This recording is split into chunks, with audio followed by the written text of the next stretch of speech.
Travel with me. Hey fellow humans, Mina here. Welcome back to another Booktube video where I'm sitting in my room and out and doing a walk and talk because again, can't exactly lug these books around. I mean I could, but it's a little hard to hold the camera and change books. So here we are in my lovely bookshelf room. So yeah.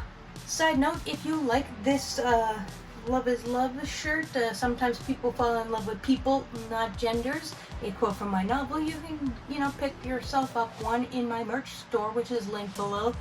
Not gonna lie, I literally made a merch store just so I could wear some of the stuff that I really want to wear, like my Team Soarin' stuff, and slap a sticker or two in places because I really like stickers, and you should see my sticker collection. It is dope. Actually, you can see it in the bookshelf tour that I have somewhere. But yeah, anyway, just letting you know, but I don't expect anyone to buy from it. I just really like wearing my own shit. Anyway, let's get into the final books for Pride Month. I mean, they're not just for Pride Month, but they're the gay books, and they're the best ones that I've read, between last Pride and this one. I mean, maybe not the best, but like all of them are pretty dope, so that's why I kept them and I'm sharing them with y'all today. We've got The Magic Between by Stephanie Hoyt. I'm pretty sure that's how you say it. And there's illustrations by Victoria Newberry. I love the cover art, that's actually why I picked this up, but there is random art. Of course, I can't find any of them right now in here. But yeah, right there. There's art in this book, and I quite enjoyed the art. So yeah. In a world where everyone has magic coursing through them, legend says magic itself craves a mate. Legends says those with opposite magics have greatest chance of forming an unbreakable bond of desires. A.B. Cerise, I think that's how you say the last name, is an obsessive-compulsive pop star with the ability, for some reason ability is, it's A-B-L-I-I-T-Y, I'm not sure if that's how you know, anyway, to turn invisible. He is an out bisexual with absolutely no beliefs and bonds. He has a love-bruised heart, thinks dating in the spotlight is a hassle at best and a nightmare at worst, and has no intentions of going through it all ever again.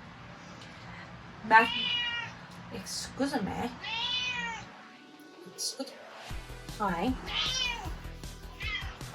Say hi to Soren.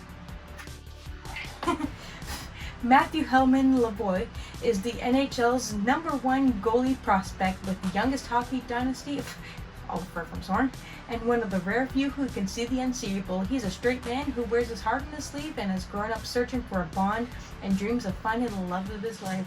Their magic is magnetic, their touch is electric, they're the textbook case of bonding, but legend never said anything about what to do when sparks fly between people of opposite more way than magic. I will admit, this book sounded really interesting, but it didn't live up to the hype. It was kind of a little bit boring, but it might be for you. But at least the artwork I found was dope, and it had a lot of potential. There were some issues, but it had a lot of potential. But it's gay, we love that, so yeah. We have next I Think I Love You by Auriane Desombre. I probably butchered that, I'm quite sorry. Emma is a die-hard romantic. She loves meet-cute movies, me too, her pet, Lady Capulet, love that, and writing the gay rom-com of her dreams for a film festival competition she and her friends are entering. If only they'd listen to her ideas. Sophie is pragmatic. She's big into boy cats, namely 1, relationship, 2, boys, and their BO, Parisian number 2,003,407,683, I'm sorry, I'm bad with big numbers. She's a lesbian. And 3, Emma's nauseating ideas. Forget starry-eyed romance. Sophia knows what will win. An artistic film with a message. Cue the drama. The movie is doomed before they even start shooting until a real-life plot twist unfolds behind the camera when Emma and Sophia begin seeing each other through different lenses. Suddenly their rivalry feels like an actual rom-com, a sweet, funny debut novel about falling for someone when you least expect it and finding out what real-life romance is better than anything on screen. For YA, it was a little extra YA, but I am here for a cheesy rom-com, and I love this. I thought it was a great read, so check it out. We have Next, by Sophie Gonzales, Only Mostly Devastated, and I'm not sure if I covered this one last year or not, but in case I didn't, I'll read it again, because this was a great read. Will Tavares, I think that's how you say it, is the dream summer fling. He's fun, affectionate, kind, but just when all he thinks he's found is happily ever after, summer vacation ends with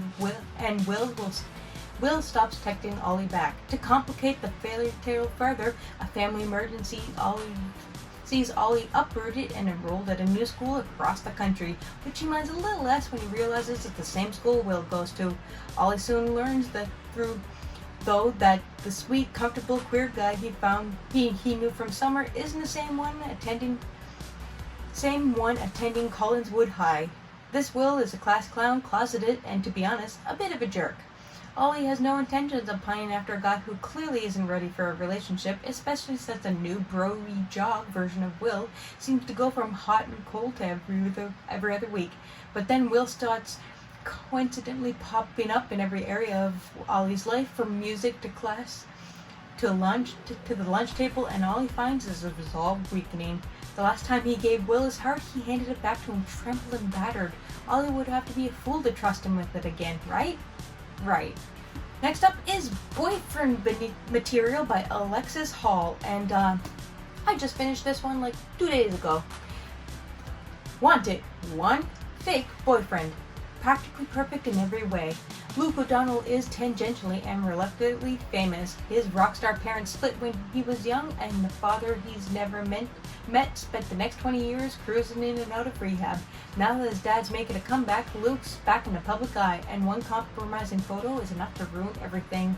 To clean up his image, Luke has to find one nice, normal relationship, and Oliver Blackwood is as nice and normal as they come. He's a barrister and an ethical vegetarian. He's never inspired a moment of scandal in his life. In other words, the perfect boyfriend material. Unfortunately, apart from being gay, single, and really in need of a date for a big event, Luke and Oliver have nothing in common, so they strike a deal to be publicly friendly, fake boyfriends until the dust settles.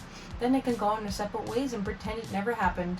But the thing about fake dating is that when it can feel like a lot like real dating, and that's when you get used to someone, start falling for them, don't ever want to let them go.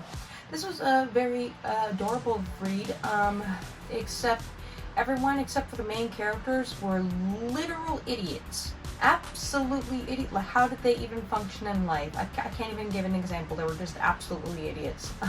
But the main characters were great. Looks a little too self-deprecating, but I still quite enjoyed watching them get together. I'm a sucker for gay books, really. Next up is a book I am currently reading. To this moment, I am actually quite almost done, so yay. Wanted, it's a Husband Material by Alexis Hall. It's a sequel to the little book we just mentioned. So Wanted, one very real husband, nowhere near perfect, but desperately trying his best. 2 years ago, Luke O'Donnell and Oliver Blackwood met pretending to fall in love, fell in love for real, dealt with heartbreak and disappointment and family and friends, and somehow figured out a way to make it all work. Now it seems like everyone around them is getting married, and Luke feeling the social pressures to propose. That's what you do when you love someone this desperately, right? But it'll take more than 4 weddings, a funeral, and a hotly contested rainbow balloon arch to get this semi-disgraced son of a former rock star and his tightly buttoned-up boyfriend from I don't know what I'm going to do to I do. Good thing Oliver is such a perfect husband material. I haven't finished, but I will say, much as I love sequels and I wanted to see them get married, this sequel didn't need to be written. It's a little bit boring. You just go from, like, it's in 4 parts, at least, sorry, I think 5th part. I just started the 5th part. Yeah, part 5. And it just went, each part was like its own mini story arc, and there's nothing really exciting. It's just, it didn't really need to be written, honestly. I'm still enjoying the read, but if you got the first one, might as well pick up the second one, because why not? And last but not least, we have a book on my TBR, which is going to be next as soon as I finish that book, probably today or tomorrow, the husband material one. We got a book I've been waiting for a long time, Pageboy by Elliot Page. It's a memoir, but it's going to be all LGBT, so we love that. Can I Kiss You? It was 2 months before the world premiere of Juno, and Elliot Page was in his first ever queer bar. The hot summer air hung heavy around him as he looked at her. Then it happened, in front of everyone, a previously unfathomable experience. I don't know why that was hard to say. Here he is on the precipice of discovering himself as a queer person, as a trans person, getting closer to his desires, his dreams, his self, without the repression he carried for so long. But for Elliot, 2 steps forward always came with 1 step back. With Juno's massive success, Elliot became one of the world's most famous, beloved actors. His dreams were coming true, but the pressure to perform suffocated him. He was forced to play a part of the glossy young starlet, a role that made his skin curl on and off set. The career that had been escaped from his complicated childhood and into the world of imagination was suddenly a nightmare.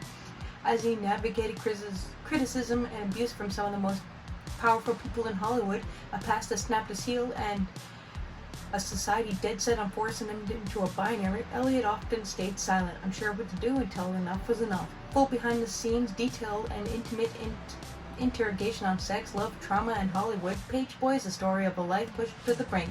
But at its core, this is a beautifully written, winding journey of what it means to untangle ourselves from the expectations of other into an ode of stepping into who we truly are with defiant strength and joy. Also, fun fact, if I remember correctly, he's Canadian, and not only is he Canadian like me, but he's from the Maritimes like me. I think he's from Nova Scotia, which is like New Brunswick is where I'm from, not like Nova Scotia, like right here. So, that's dope. Love that. Yay, Canada. Represent. And again, I lied. Once again, I'm going to be plugging my own book because it's Pride Month and Amazon still got a sale. So if you want to pick up a hardback or a paperback or even an ebook, links to that in the description down below. And, if you do an appreciative review or on Amazon and a Goodreads, it really helps an author out. So I'll just read y'all the back in case you missed the last video. Mina is ready to start a new life at Macmillan School of Arts. Her dark past lurks in the background, threatening to unravel her dreams. Will Minami lose the battle with her demons and burdens to keep her family's memory alive? Overwhelms her? AJ White, an impressive songwriter, is ready for anything, even a little bit of romance. When she soon finds herself involved with Derek, a talented singer with a killer smile, AJ develops feelings for her roommate and struggles at the implication. She's never fallen for a girl before. This means she's gay? Bi? Add in a celebrity attempting to blackmail her, and a family who'll disown her if she reveals her true self, and AJ can't help but wonder if attending Macmillan's was a huge mistake. Throughout the chaos, Minami and AJ fight to keep together the best thing that's ever happened to them, each other. So, all of his books previously mentioned in this video, including this one, are great Pride Month reads. Highly recommend you check them out, and you don't even have to read them during Pride Month. They're all year thing. That's what's great about books. They don't just have to be read during a specific time of year. It might help, but you can do whatever you want because it's a book and it's yours. How about you, my fellow humans? Have you read any of these books? Have you heard of any of them? Will you be picking any of them up? Let me know in the comments down below. I'd love to hear your thoughts. And if you like this video, be sure to boop that subscribe button. Otherwise, I will lick you on the nose, and none of us want that. Anywho, that's all I gotta say for now. If you want to keep hearing more about this, be sure to follow me on all your favorite socials. Links below. Stay safe and take care. Bye.